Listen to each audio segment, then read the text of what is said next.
కరకరలాడే French fries మన ఇంట్లోనే ఎయిర్ ఫ్రైయర్ లో ఈజీగా తయారు చేసుకుంటాం. ముందుగా బంగాళదుంపల్ని ఇలా ముక్కల కింద కట్ చేసుకొని ఒక బౌల్లో వాటర్ వేసుకొని ఆ వాటర్ లో ముక్కలు వేసుకొని నీట్ గా కడుక్కోండి. కడుక్కున్నాక ఒక ప్లేట్ లోకి టిష్యూ పేపర్ తీసుకోండి. తీసుకొని ఈ ముక్కల్ని టిష్యూ పేపర్ లో వేసుకొని తడి లేకుండా తుడుచుకోండి.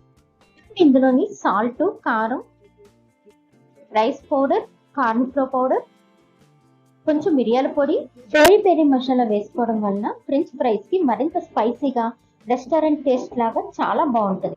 డ్రాప్ ఆయిల్ కూడా వేసుకోవాలి. ఇప్పుడు ఇదంతా కలిపేసి పక్కన పెట్టు. ఎయిర్ ఫ్రైయర్ ఆన్ చేసి 5 minutes ప్రీ హీట్ చేసుకోవాలి. అప్పుడే రైస్ ఏం చేసినా పర్ఫెక్ట్ గా వస్తుంది. బాస్కెట్ ఓపెన్ చేసి కొంచెం ఆయిల్ స్ప్రే చేసి పొటాటో ముక్కల్ని అందులో వేసేసుకోండి.